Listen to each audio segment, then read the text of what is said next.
Bonjour à tous et bienvenue dans cette nouvelle chronique de livres de Femmes à part, chronique dans laquelle aujourd'hui je vous présente l'ouvrage de Ève Waguerland qui s'intitule L'effacement des mères, du féminisme à la haine de la maternité, aux éditions L'Artilleur.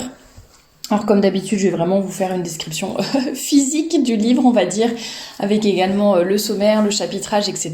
Je vous dirai également ce que j'en pense, si je vous recommande ou non cette lecture. Et en tout cas, j'étais très contente de découvrir cet ouvrage. Je crois que c'est l'une d'entre vous qui m'avait envoyé une vidéo YouTube avec une interview de l'auteur, donc de Ève Waguerland.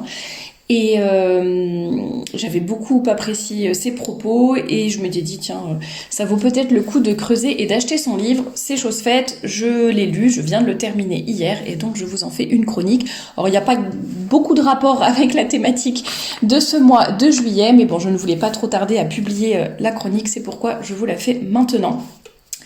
Donc Ève Waguerland, L'effacement des mères, du féminisme à la haine de la maternité, 18 € aux éditions de L'Artilleur. Le livre fait environ 180 pages.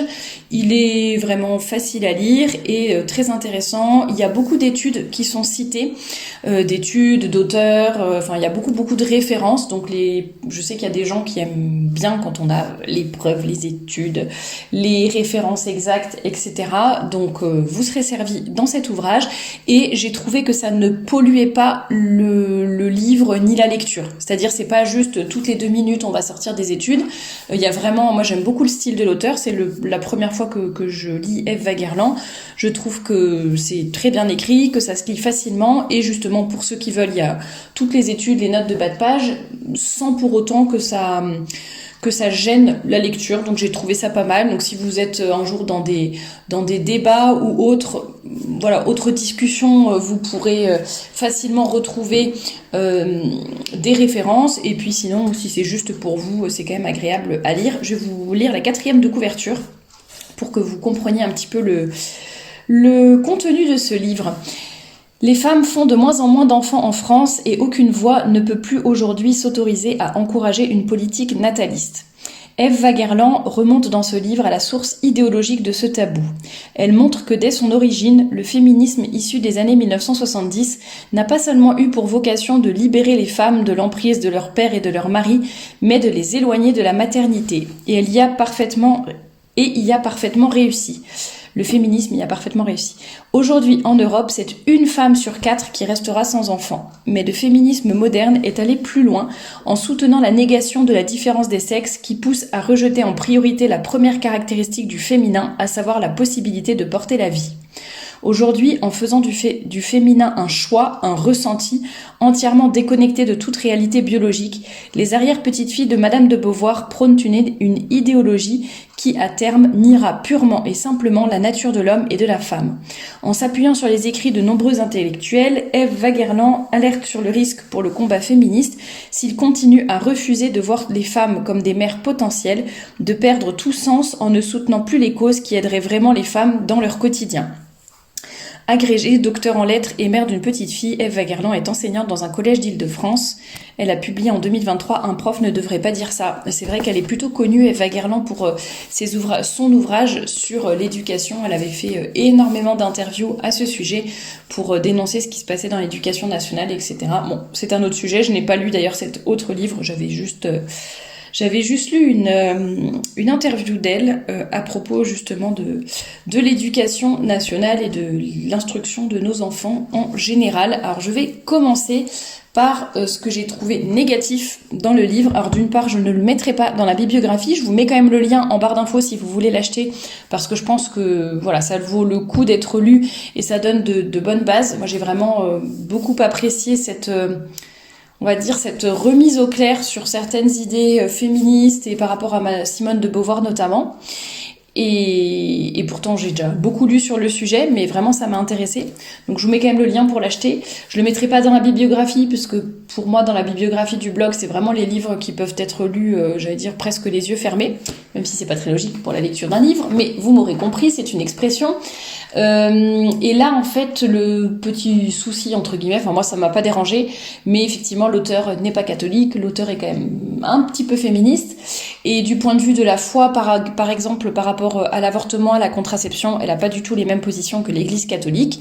Alors elle est quand même pas férocement pro-avortement, pro-contraception, etc. Elle apporte beaucoup de nuances et justement de réflexions à ce sujet qui, je trouve, sont très intéressantes parce qu'elles viennent d'une personne qui ne va pas se situer du point de vue de la morale, de l'Église catholique ou quoi que ce soit, mais en fait qui va partir du bon sens. Donc en fait, en soi, moi j'ai trouvé que c'était intéressant avec le recul, mais parce que je suis convaincue et sur ces sujets-là, mais effectivement pour quelqu'un qui ne serait pas catholique ou qui serait débutant dans la foi, voilà, je veux pas que les gens soient troublés par cette vision-là. Et autre chose, j'ai trouvé qu'elle allait assez loin dans sa réflexion. Enfin, justement, c'est intéressant les gens qui vont vraiment chercher les causes le plus loin possible, parce que je trouve que c'est ce qui donne, enfin les causes de la situation actuelle, hein, notamment sur le sujet là, en l'occurrence le sujet de ce livre, sur la haine de la maternité. Je trouve ça vraiment très bien d'aller loin dans les causes, ce qui est assez rare parce que souvent on va blâmer un petit peu les hommes ou la modernité, enfin on va s'arrêter vraiment au monde actuel, alors que justement on peut voir jusqu'où ça remonte, toutes les... Comment expliquer la situation actuelle en remontant un peu plus loin. Et du coup, je trouve ça presque bizarre qu'elle soit féministe, parce que vu tout ce qu'elle dit sur Simone de Beauvoir, elle a l'air de quand même bien comprendre que l'une des figures de proue du féminisme à l'heure actuelle en France a vraiment des problèmes psychologiques, voire psychiatriques. Et donc, c'est assez bizarre de se dire que finalement, elle est féministe quand même, malgré tout ça. Mais bon, elle dit quand même des choses intéressantes par rapport à Simone de Beauvoir. Je vous fais rapidement un aperçu du chapitrage. Alors, son livre se déroule en 3 parties. Première partie, le rejet de la maternité. Deuxième partie, l'individu face à ses choix. Et troisième partie, pour une politique nataliste. D'ailleurs, ce que j'ai quand même apprécié dans cet ouvrage aussi, c'est le côté proposition de solution. C'est-à-dire qu'à la fin, elle donne quand même des pistes de réflexion, de ce qu'on pourrait améliorer, comment faire, etc. Bon, après, à prendre ou à laisser, mais j'ai trouvé que c'était positif, que voilà, c'est pas seulement de la dénonciation et de l'analyse, c'est aussi, pourquoi pas, des pistes de réflexion pour le futur et les améliorations possibles. Donc dans la première partie sur le rejet de la maternité, moi c'est la partie que j'ai trouvée la plus intéressante, mais la deuxième partie est pas mal non plus. Elle parle du rejet du christianisme. Donc là, d'ailleurs, elle dit de façon très intéressante que c'est notamment le christianisme qui a redonné une belle place à la femme, etc., par rapport à ce qu'elle avait avant dans la société. Elle parle d'écoféminisme. Elle parle de la maternité dans le deuxième sexe, donc qui est l'ouvrage de Simone de Beauvoir. Bon, je vais pas vous refaire le tableau, j'en avais déjà parlé, mais en fait, on voit bien. Mais là, j'ai encore appris des choses par rapport à Simone de Beauvoir, c'était intéressant. Mais effectivement, qu'en fait, Simone de Beauvoir a une très mauvaise expérience de la maternité dans sa vie, et que ça a fondé sa haine de la maternité, et qu'elle a commencé à dire qu'elle a appliqué sa haine au nom de toutes les femmes, comme si toutes les femmes avaient cette haine ou ces difficultés par rapport à la maternité. Bien sûr, ça existe aussi, mais en tout cas, je ne pense pas que ce soit la majorité des femmes. Et c'est ça qui a fondé notamment la haine de la maternité chez les féministes. Ce qui est bien dommage, mais on voit que c'est parti d'une mauvaise expérience personnelle de Simone de Beauvoir. Donc elle parle de pas mal de choses intéressantes dans cette première partie par rapport à quels sont les fondements idéologiques en fait de cette haine, de ce rejet de la maternité, et elle montre combien ça n'est pas du tout naturel et combien on essaye en fait de nous laver le cerveau avec ça. Elle reparle notamment d'ailleurs de toutes le lavage de cerveau qu'on a à l'heure actuelle dans les médias sur le regret d'être mère, par rapport aux enfants, etc. Et en fait, c'est hyper intéressant parce qu'en fait, elle analyse la façon dont l'enfant est perçu aussi. Et avec toute l'évolution de la société, notamment de la contraception, de l'IVG, etc., un enfant qui arrive, c'est entre guillemets forcément ou quasiment forcément un enfant qu'on a voulu et qu'on a désiré. Parce que voilà, les gens vraiment décident exactement quand est-ce qu'ils veulent un enfant, pourquoi, etc. Et du coup, maintenant, on a une espèce d'injonction à être heureuse et à n'avoir aucun problème quand on est mère, quoi. En fait, tu l'as bien voulu, donc j'en avais parlé dans une chronique d'actualité d'ailleurs. T'as voulu être mère, bon bah maintenant t'arrêtes de te plaindre, quoi. Et elle déduit pas mal de choses par rapport à ça aussi, et au regret d'être, vu que l'enfant maintenant est considéré vraiment presque comme un objet, en fait, comme quelque chose, c'est un projet qu'on va avoir, un objet de jouissance un peu dans sa vie, etc. Enfin, elle le dit beaucoup mieux que moi, mais du coup, en fait, c'est un peu comme si certaines mères étaient déçues de la marchandise, quoi. Je regrette, machin. Bon voilà, si ça avait été un objet, je l'aurais bien rendu au magasin, quoi. Mais bon, elle le dit beaucoup mieux que moi. Pour ça, je vous invite à lire son ouvrage. Mais c'était très intéressant de justement son analyse par rapport à la vision que l'on a de nos propres enfants aujourd'hui, enfin que certaines femmes ont de leurs propres enfants et de la famille, etc., qui fait que l'enfant n'est plus du tout considéré de la même façon qu'avant, et ça entraîne certaines dérives, et justement on a cette espèce de détachement, et elle parle aussi des sacrifices, enfin ça je vous lirai peut-être un peu sa conclusion, mais voilà, on est dans un monde qui est de plus en plus égoïste, où il n'y a aucune notion de souffrance, de sacrifice, ni quoi que ce soit, et effectivement la maternité c'est pas toujours tout rose, enfin elle l'explique très très bien, mais en disant sauf que dans le monde dans lequel on n'est plus du tout prête en l'occurrence les femmes, à faire des sacrifices pour être mère. Bon ouais, c'est très intéressant. La deuxième partie, elle parle de l'individu face à ses choix, donc elle parle notamment du slogan féministe « Mon corps, mon choix ». Elle parle de l'avortement, de la stérilisation, de la disparition du père. Et oui, c'est plutôt dans cette partie-là d'ailleurs qu'elle va parler de l'enfant comme un poids pour l'individu émancipé. Elle va reparler de Jean-Jacques Rousseau, de Françoise Dolto, que moi je connaissais très peu, enfin je savais qu'il y avait des polémiques, mais voilà, là ça m'a permis de savoir pourquoi et de comprendre un peu plus, de l'éducation positive, de la pathologisation des carences éducatives.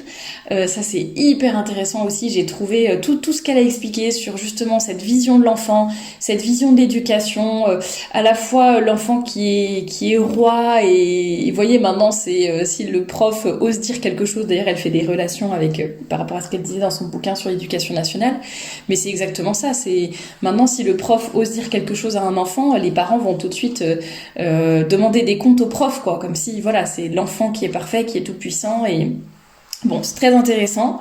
Et dans la troisième partie, c'est là la partie un peu plus positive, entre guillemets. Enfin, elle sort un peu de son analyse pour essayer de voir ce que l'on pourrait faire de mieux. Donc, elle parle de la politique nataliste parce qu'elle, en fait, elle part de son constat comme quoi la maternité en France aujourd'hui, c'est la catastrophe, qu'il faut que les mères retournent au travail tout de suite, qu'il faut qu'elles travaillent jusqu'au dernier moment, limite jusqu'à la veille de l'accouchement. Elle parle des conditions de l'accouchement en France aujourd'hui, qui sont vraiment catastrophiques, la reprise du travail avec des enfants en bas âge, les modes de garde, l'abandon des femmes, des mères de famille en situation difficile, etc. Bon, c'est intéressant, et après elle donne quelques idées pour l'avenir. Vraiment, moi j'ai trouvé que ce bouquin était passionnant. Dommage qu'il y ait quelques lacunes, voilà, dont je vous ai parlé tout à l'heure, mais sinon vraiment il est vraiment pas mal. Je vous lis juste une partie de sa conclusion. L'hédonisme de notre temps nous a rendus de plus en plus étrangers aux préceptes de l'ancienne morale chrétienne, celle du don de soi et du sacrifice. Pourtant, ce sont de tels principes qui pourraient donner du sens à une maternité aujourd'hui en perte de repères. Le regret d'être mère est une nouveauté, non pas parce que la parole sur ce sujet s'est libérée récemment, mais parce qu'il ne pouvait intervenir que dans un monde où l'enfant serait devenu un énième objet de consommation dans le cadre de la recherche du bien-être. Lorsque l'arrivée de l'enfant nuit à ce bien-être au lieu de l'accroître, alors survient le regret. Parce que nous avons tout fait pour éliminer toute pénibilité de nos existences, en préférant l'indolence et l'irresponsabilité, nous avons oublié que certaines douleurs sont nobles et que certaines souffrances nous permettent de nous dépasser. Au nom du culte de la spontanéité et de l'authenticité, nous avons dévalorisé la fidélité dans le couple et même ce que l'on appelait autrefois l'instinct maternel, au point d'encourager l'expression de sentiments que notre nature humaine devrait au moins nous pousser à réprimer quand elle nous les inflige. Nous avons ainsi oublié que l'amour est un sentiment qui s'entretient et se cultive, qui implique une part de volonté et même d'effort, et ne se confond surtout pas avec notre plaisir. Bon, et je vous laisse lire la fin de la conclusion par vous-même. Si vous vous procurez cet ouvrage, donc Ève Waguerland, L'effacement des mères, du féminisme à la haine de la maternité, aux éditions de l'Artilleur, je vous conseille vivement cet ouvrage et je vous dis à très bientôt pour une nouvelle chronique de livres.